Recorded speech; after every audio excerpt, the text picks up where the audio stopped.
एक जिंदगी तो वो है जो परिस्थितियां जिसको बनाती हैं। हालात ऐसे थे जी, जो बनना नहीं चाहते थे वो बन गए। और एक वे हैं जो अपनी जिंदगी को अपने ढंग से बनाते हैं और हालात उनके हिसाब से मुड़ जाते हैं, उसी के तरह से बनते जाते हैं, क्योंकि उन्होंने खुद को वैसा बना लिया। इसलिए हालात उनका कुछ भी नहीं बिगाड़ सकते, बल्कि हालात को भी उनके अनुसार ढलना पड़ता है।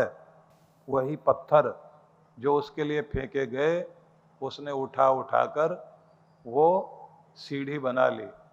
किसी ने किसी के घर पर उनका काम रुकवाने के लिए न जाने कौन कौन सा तंत्र मंत्र करके उसमें लौंग लगाए, नींबू में हल्दी लगाए और उठा उठा के घर की तरफ फेंके किसी के। अब जिसके घर में फेंका जाए वो कोई डरने वाला आदमी नहीं था, गुरु का भक्त, नाम जपने वाला। सारे नींबू धोए आराम से और शिकंजी बना के चीनी डाल के खुद भी पिए और बांटे और पिलाए सबको, और धन्यवाद करे कि बराबर वाला बहुत अच्छा है, फ्री में नींबू देता है इधर। और डरने वाला पता नहीं उसने मेरे ऊपर क्या कर दिया है, हमारे तो जान लेने के लिए कोशिश की गई है। डर गए तो काम खराब, और अगर उसी को शिकंजी बना लिया तो जीवन में आनंद। तो इसलिए आपको अपना दृष्टिकोण ठीक रखना होगा, जिससे जीवन कीमती बनाया जा सके। एक चीज और बताई जाती है कि आपकी हैसियत बाहर नहीं होती, भीतर होती है। कुछ लोग अमीर हो जाते हैं और कंगाल की तरह रहना आता है उनको, रहना जीना कंगालों की तरह। और कुछ के पास बहुत कम होता है लेकिन रहेंगे ऐसे राजा महाराजाओं की तरह से ही उठते बैठते हैं, वैसे ही बात करते हैं, वैसे ही चलते हैं, क्योंकि उनका राजापन उनके अंदर है।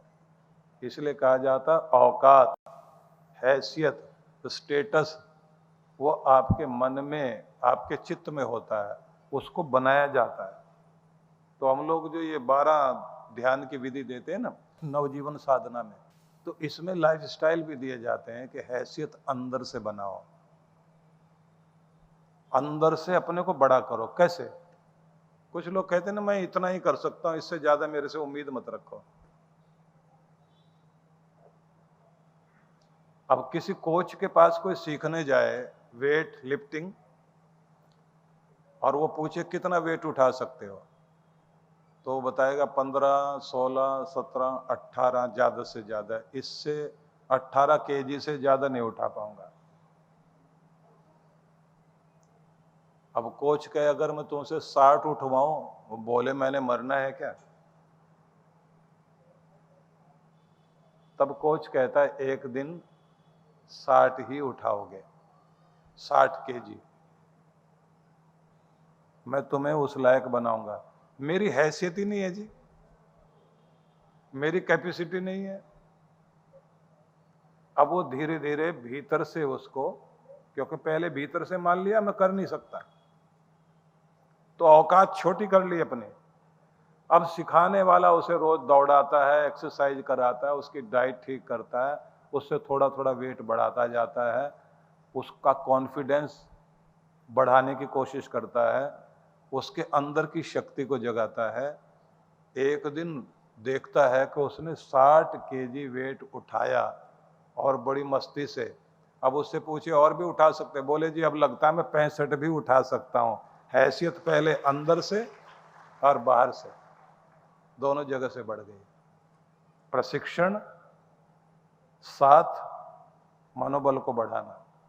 इससे भी ज्यादा एक मजे की बात देखिए, पहले जिन लोगों ने एवरेस्ट की चढ़ाई की, या जिन्होंने तैर करके एक इंग्लिश चैनल पार की, तो जिन्होंने पहले की तो कितने तो बेचारे फेल हो गए, कितने जो है बीमार हो गए, कितने डूब गए।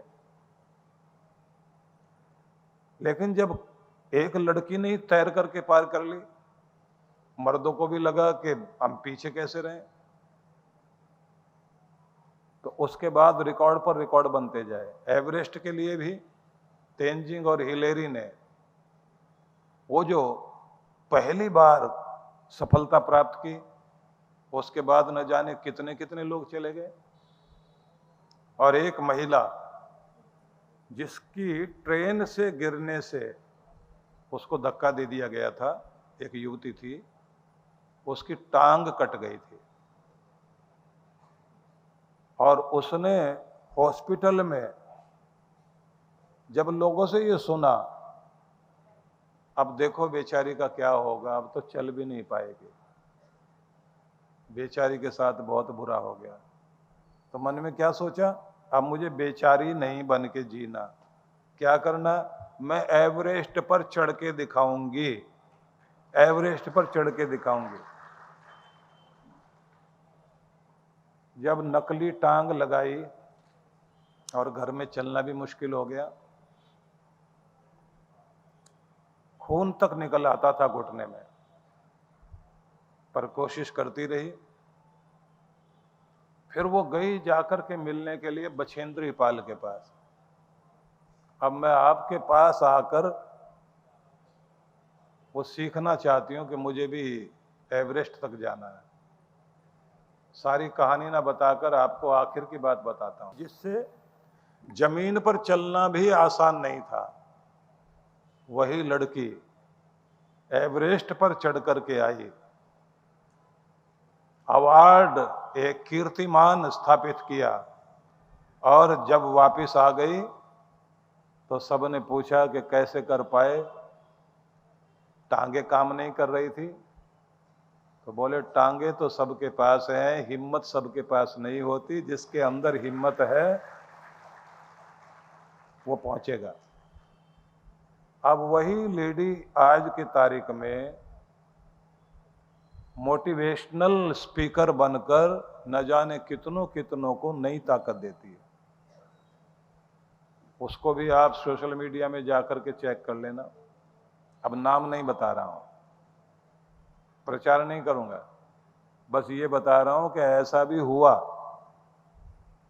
तो औकात भीतर से बनाइए, बाहर का शरीर साथ देगा, दुनिया साथ देगी, ना भी दे, मजाक उड़ाए, आप एक दिन उस जगह पहुंच जाएंगे, दुनिया की मजाक उड़ाकर कह सकते हैं कि देखो मैं पहुंच गया, मैं वहां तक आ गया, कामयाब हो गया।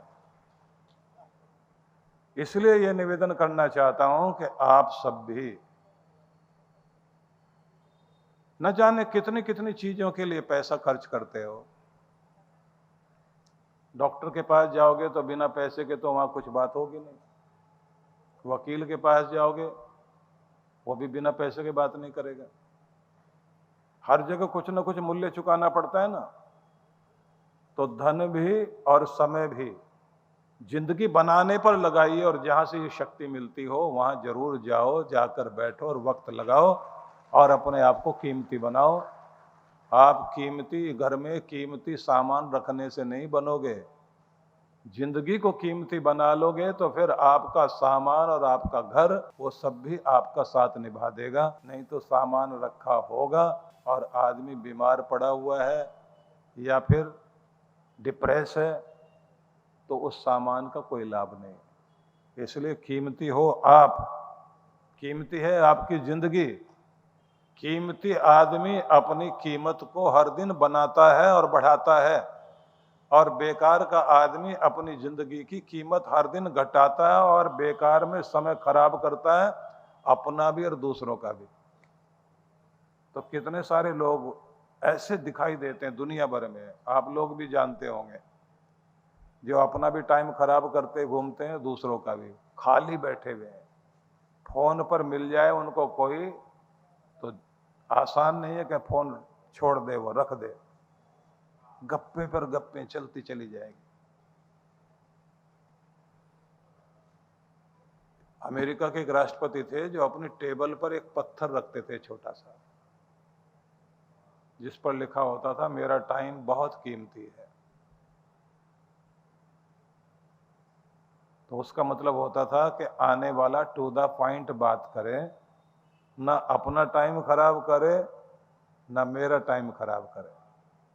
कामयाब आदमी को समय का भी ध्यान है, जिंदगी का भी ध्यान है, क्योंकि वो जानता है लिमिटेड मनी की तरह से अपने जीवन की सांसों का प्रयोग करना है और उसका ध्यान होता है इस समय को मैं कहाँ कहाँ कैसे कैसे खर्च करूँगा। सेहत के लिए कितना, भगवान के लिए कितना, सोने के लिए कितना, कमाने के लिए कितना, आत्मचिंतन के लिए कितना, सेवा के लिए कितना, और जो बाकी बचे वो अपने आप को कीमती बनाने में लगाना है। तो बचता ही बहुत थोड़ा थोड़ा है। तो इसकी प्रैक्टिस करनी पड़ेगी आपको। देखिए, अच्छी बातें बहुत लोगों को याद है। अभी मैं यहाँ इतने सारे लोग मिलते हैं ना, उनमें 2-3 उदाहरण बड़े विचित्र घटे।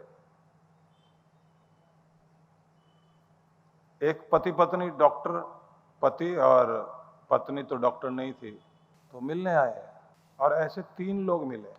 इनकी सेहत ठीक नहीं रहती। मैंने कहा तो डॉक्टर हैं। बोले इनको दवाइयों पर बहुत भरोसा है, बाकी जो है ना अपना खान पान, रहना सहना, एक्सरसाइज, फिटनेस, इस पे ध्यान नहीं देते।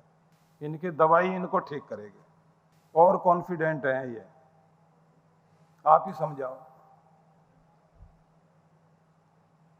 अब ऐसे 3 लोग मिले। एक महिला ने कहा डॉक्टर भी ऐसा करते हैं क्या? तो मैंने कहा ऐसे बहुत सारे डॉक्टर हैं जिनको नॉलेज बहुत अच्छी है और बड़े फेमस डॉक्टर हैं, लेकिन दवाइयों पर भरोसा है, लाइफ स्टाइल बढ़िया नहीं है, ड्रिंक भी बहुत दबा के करते हैं, खान पान भी कुछ ऐसा ही, सोना जागना भी गड़बड़, और सेहत के ठेकेदार। जब आपके पास नॉलेज है और फिर आप ये सोचते हैं जब हमें जरूरत पड़ेगी तो दवाई खा लेंगे, ठीक हो जाएंगे। अगर दवाई से ही सब कुछ ठीक होता तो फिर तो कोई आदमी बीमार ही ना पड़ता। कन्फ्यूशस एक बहुत बड़ा, जिसको चाइना में कुंग फुत जू नाम से पुकारते थे, वो लू प्रांत का गवर्नर बना, बहुत बड़ा फिलोसफर था, बहुत बड़ा चिंतक था। उसको मानने वाले चाइना में 1.5 करोड़ लोग रहे हैं। वो एक बड़ी विचित्र बात कहता था। वो कहता था कि किसी डॉक्टर से जब उसे गवर्नमेंट के काम में नौकरी पर रखा जाए तो उसे तनख्वाह इस बात की नहीं मिलनी चाहिए उसने कितने रोगियों को ठीक किया। वो कहता है इस बात की तनख्वाह मिलनी चाहिए कि उसने लोगों को बीमार पड़ने ही नहीं दिया, सबका लाइफस्टाइल बढ़िया कर दिया, सबका खान पान ठीक कर दिया, और सब लोगों को ठीक समय पर काम करना, सोना, जागना और निश्चिंत होकर मस्ती में नेचर के साथ जुड़कर जीना आ गया। कि ये नॉलेज दें लोगों को, ये सवेरे उठ करके प्रार्थना ना करे भगवान आज बीमार ज़्यादा भेजना, दुकान अच्छी चल जाए, क्लिनिक अच्छी चल जाए, ऐसी प्रार्थना करने वाला आदमी नहीं चाहिए हमको। हमें तो ऐसा आदमी चाहिए जो किसी को बीमार ना पड़ने दे कि ऐसों को नौकरी पे रखो। बड़ी विचित्र बात लगती है ना। लेकिन जो आदमी खुद ही ध्यान ना दे रहा हो, अब आप कहेंगे ये तो बात डॉक्टर की, हमें क्या लेना देना इससे, लेकिन है लेना देना। बहुत लोगों को अपने जीवन में चीजों को पता होता है, उसके बाद भी गड़बड़ करते हैं। आपकी नॉलेज का दूसरे तो फायदा उठाएं और आप उठाएं नहीं, तो ये क्या बात हुई भाई? आपकी जानकारी का दुनिया भर के लोग फायदा उठा रहे हैं और आप अपनी जानकारी का फायदा नहीं उठा रहे, तो इसका मतलब तो बदनसीब आप हो।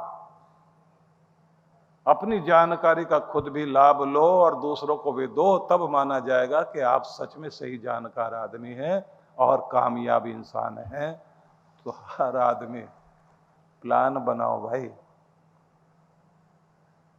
अच्छी चीजें आपको याद हैं तो अच्छी चीजें सजाकर फ्रेम में लिखने के लिए नहीं है, प्रयोग के लिए हैं। तो अब मैं सारी बात को समेटकर आपसे पूछना चाहता हूं, सबसे पहले आपसे पूछूंगा, क्या सेहत के लिए आपने कोई बढ़िया प्लान बनाया है? कितनों ने बनाया? हाथ खड़ा करिए। ईमानदारी से खड़ा करना भाई। ठीक है, जोरदार तालियों से स्वागत कीजिए। बहुत अच्छी बात है। परमात्मा की भक्ति के लिए आपने कोई नए साल में नियम लिया है या नहीं? कुछ लोगों ने तो लिया है। अच्छा चलिए, अब मैं ये पूछता हूं, क्या आपने नियम लिया नहीं तो अब लेने को तैयार हैं? अब बात कुछ बनी। जरा जोरदार तालियों से स्वागत करिए, क्योंकि सत्संग की सफलता तभी तो होगी कि आपने अपने लिए समय निकालना है, अपनी सेहत के लिए समय निकालना है, अपने भगवान के लिए नियम आपने बनाना है। परम पूज्य सद्गुरुदेव श्री सुधांशु जी महाराज एवं डॉक्टर अर्चिका दीदी जी के पावन सानिध्य में शिव मंगल महोत्सव।